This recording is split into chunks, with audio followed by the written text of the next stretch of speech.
Olá, estudante, tudo bem? Meu nome é André Ian, escrevente do TJ São Paulo. Mais um vídeo para você, te trazendo notícias sobre o concurso do TJ São Paulo. O vídeo de hoje é para falar de uma nova reserva de vagas para os concursos no âmbito do Tribunal de Justiça de São Paulo, que é a reserva de vagas para quem se autodeclarar indígena, tá bom, pessoal? Então, agora temos cotas indígenas no concurso do TJ São Paulo. Eu vou te mostrar aqui uma resolução que o tribunal publicou, tá certo? E ler alguns dispositivos para você, que são os principais dispositivos e você analisa se você se enquadra ou não nesse tipo de cota, tá certo? Então a resolução, pessoal, é da Secretaria da Magistratura do Tribunal, resolução 922 de 2024. Vai regulamentar a cota aos indígenas nos concursos públicos para o provimento de cargos de magistrados e servidores. Então não é só de servidores, magistrados também,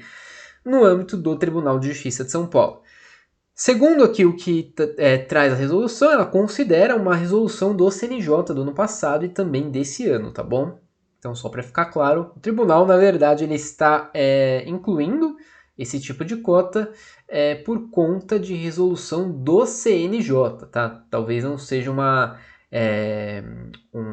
vontade própria do tribunal, digamos assim, mas o CNJ, tá? Que é o Conselho Nacional de Justiça, ele regulamenta esse tipo de coisa, por isso que o tribunal está incluindo agora no âmbito dos seus concursos públicos. Então serão reservados, pessoal, aos indígenas, artigo 1º, 3% das vagas oferecidas nos concursos públicos serão reservadas aos indígenas. Isso não muda nada as outras cotas, tá? Então é uma adicional, é uma cota adicional nesse caso.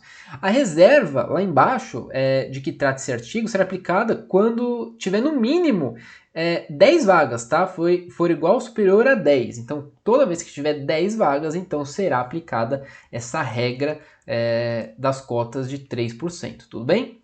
Lendo aqui em cima, pessoal, caso a aplicação desse percentual resulte em número fracionado, ele será elevado para o primeiro número inteiro, ou seja, vai ser uma vaga, né? Se for igual ou superior a meio, tá? Ou diminuído para o número inteiro inferior, no caso de fração menor a meio, ok? Só para ficar claro. Aí, parágrafo 3º é muito interessante, olha só, ele diz que serão habilitados para participar das etapas se houver a prova objetiva, por exemplo, por cargo de escrevente, ok, que é a prova de digitação, os servidores, os candidatos indígenas que alcançarem nota 20% inferior à nota estabelecida para aprovação dos candidatos da ampla concorrência. Então, olha só, ele está estabelecendo uma fração da nota de corte. Então, veja, está falando aí, serão habilitados para participar da segunda etapa aqueles que alcançarem nota 20% inferior à nota mínima estabelecida para aprovação dos candidatos da ampla concorrência. Então, se lá na ampla for 80, por exemplo, 20% inferior, a gente tem que tirar 20% de 80. Quanto que dá isso, pessoal? Se 10% de 80 é 8, 20% só pode ser 16, portanto 80 menos 16 a gente tem 64, né? Então, salvo engano, nesse exemplo aí, se a nota de corte da ampla for 80, então serão convocados para a segunda etapa somente aqueles que se autodeclararem indígena que atingirem 64% da prova, no caso, ou mais, tá? Então, nesse exemplo simples aí que eu dei, uma regrinha.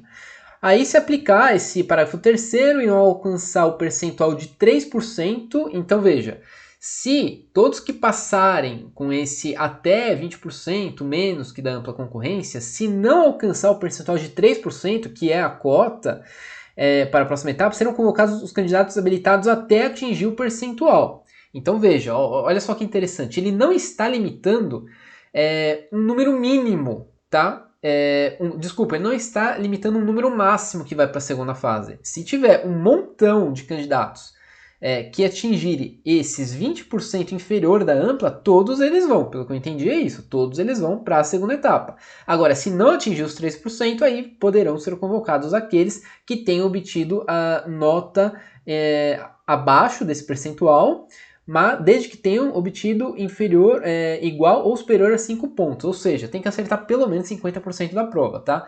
Então, o candidato, nesse exemplo que eu dei mais uma vez, se a nota de corte da ampla foi 80, vai ter que ser 64 para passar nas cotas de indígenas. Se não atingir 3% dos candidatos até a nota de corte de 64, aí vai poder pegar mais baixo, mas desde que tenha alcançado pelo menos 50 pontos nesse exemplo, tá? Então, é uma regrinha aí um pouquinho complicada, mas é isso. Nos concursos de ingresso na magistratura, o candidato ou candidata bastará atingir a nota mínima de 6 para ser admitido nas próximas etapas. Então, no caso da magistratura, para quem for tentar ser juiz, aí então nota 6 é o que basta para ir para a próxima etapa.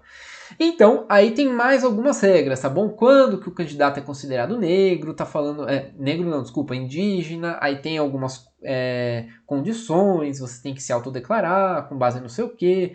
A declaração terá validade sobre o concurso que você pertencer, é claro.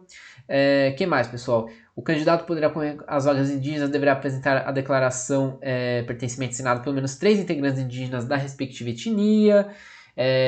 Então vai ter que ter ali algumas comprovações. Vamos ver a outra página aqui de publicação.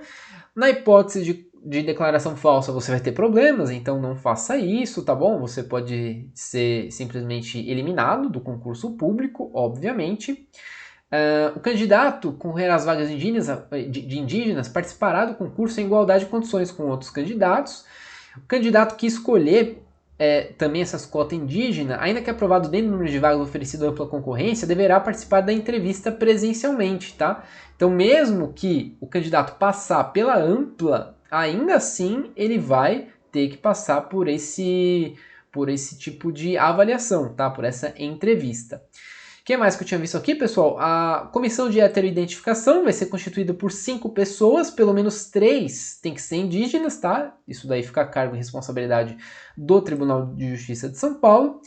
O candidato também, pessoal, eu não lembro onde que eu li isso, mas quem concorrer às vagas para indígena também vai concorrer pode concorrer, por exemplo, para quem também tem deficiência, se você for indígena com deficiência e tiver alguma deficiência, tá? É a mesma coisa, concorre diretamente pelas vagas da ampla concorrência também, mas aí você vai precisar passar por uma comissãozinha também, tá?